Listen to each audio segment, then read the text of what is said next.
So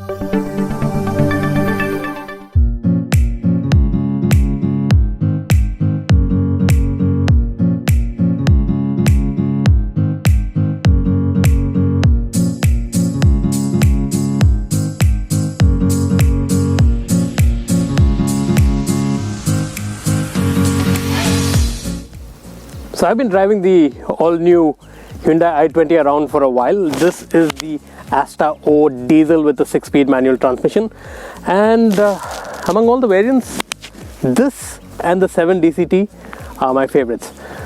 How is this car to drive and how is it compared to the previous i20? Let me explain in this video.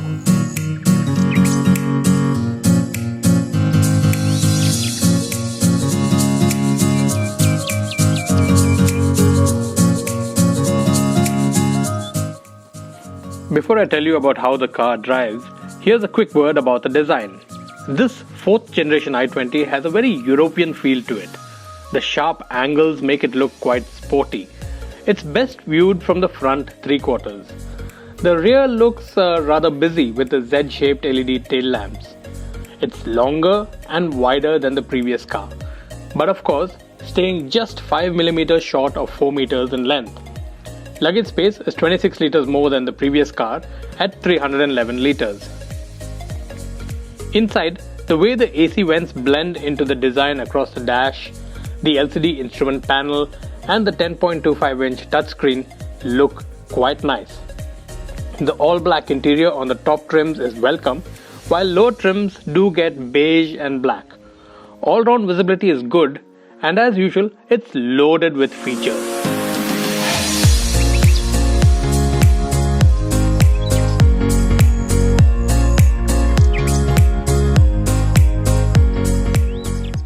I'm not driving the diesel version of the Hyundai i20, and this one comes with a 1.5 litre diesel engine.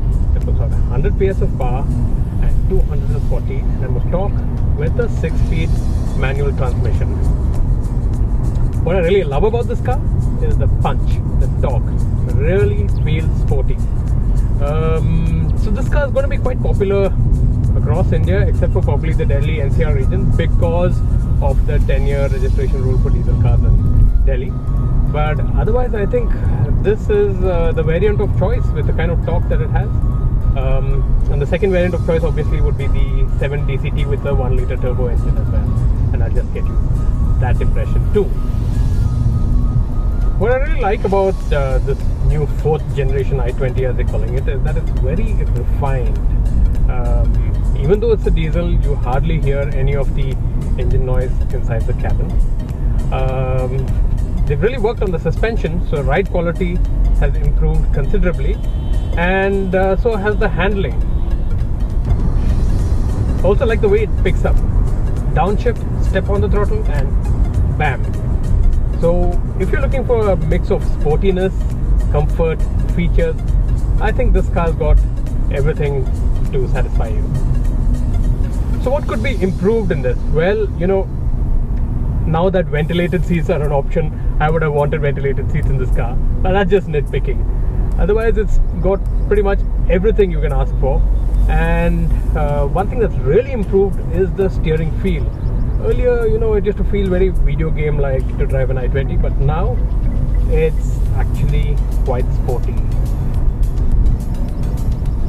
So the diesel version is the most fuel efficient version as well among all the i20s. This one puts out 25.2 kilometers per litre, which is a claimed mileage, but with the kind of driving in city traffic and what we've been doing testing this car, I'm getting 18.2 kilometers per litre, which is pretty good. While this LCD instrument panel is brilliant to look at and the MID shows you a lot of information, you know, I'm a little of that old school where I actually like needles showing you where exactly things are, because it takes a bit of getting used to look at where exactly your speed is or your RPM is. Although you also have the digital readouts of that, so you have a digital speedometer and a digital tachometer in addition to the analog, so-called analog tachometer and speedometer in this car. Now this Hyundai i20 may seem a little expensive when you consider the price range. Like this is the Asta O variant, which is over 10.5 lakhs ex-showroom for this top-end diesel. compared to the others it competes with, like the Baleno, the Polo, the Jazz. But then you must also look at the kind of features and the space that this car offers. It has got the maximum amount of space inside, including luggage space. So you are getting a fairly bigger car for the money. And then of course there's the features: sunroof, powered mirrors, climate control, this blue link system with some 50 functions. You can even remotely start the car, find out where it is. You have an app on your phone. All that kind of adds to the overall value that this car offers. I'm not saying it's cheap. Yes, there's a price tag to it, but it is a complete package. The other thing, why would you choose this car compared to the Hyundai Venue? Now that's an interesting choice. Now if you're somebody who likes sporty driving, likes the feel of a hatchback and that complete low slung fast car feel, then the Hyundai i20 is for you. The Venue is kind of a crossover that is an entry level SUV, so you'll move from the Venue to a Creta and upward, whereas with this you probably move from the i20 to the Verna to the Elantra and upward.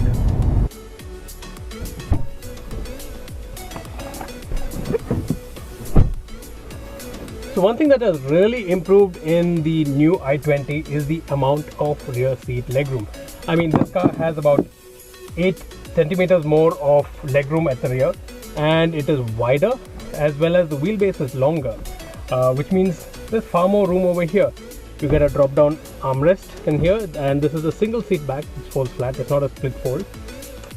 Rear seat headroom for someone of my height, which is 5'8" is adequate. There's plenty of daylight opening, as they call it. A fairly airy cabin.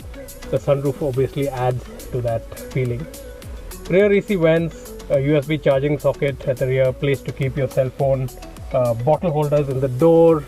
So in fact, if I'm sitting here, I actually feel I'm sitting in a sedan and not in a hatchback. That way, this car is very spacious. I would probably say it's the most spacious in this segment.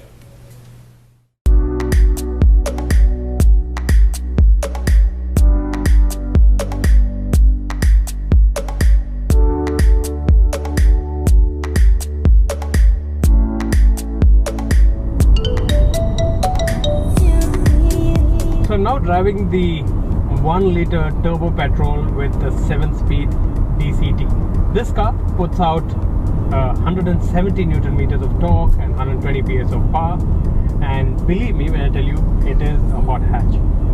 It's got a 7-speed DCT, which you can also use in manual mode when you want. Shift to sports mode, downshift, and it's instant.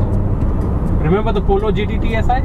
Well, the i20 1-liter turbo petrol probably pips that in the way it picks up. But of course, you'll have to take both the cars head to head to figure out which one's better. But safe to say, I'm having fun in this car. So NVH levels are good inside the car, but when you do accelerate hard, it does tend to get a little loud in here. But then the pickup is instant. Like I said, Hyundai has really improved the handling, and this car, the steering no longer feels video gameish. It actually has good feel, and you get some pretty precise control. It does feel incredibly light, but even then, it is precise. So yes, if you're looking for sporty handling, this car has got it. Doesn't feel like the old i20 at all. This one feels much better.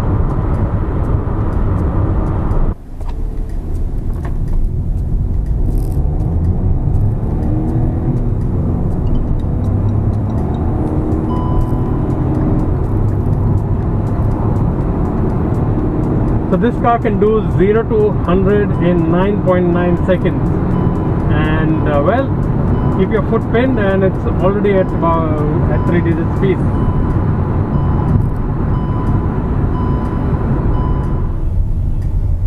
The 7-speed DCT 1-liter turbo petrol Asta option, which is this car, is of course the most expensive in the lineup at 11.17 ex-showroom. On road it's going to cost you close to 13 lakhs. Now you've got to decide, do you really want to pay that kind of money for a premium hatchback? But then look at it this way, if you're looking for performance and a car that can be taken to the track on weekends or can do quick highway runs besides doing the everyday city commute, this one ticks all the boxes. Sure, there are other cars you can get at this price range for much less. You can even get compact SUVs at this price range. So this car is actually for those who really want a car for sporty driving, they want a hatchback, and it's not a car for everyone.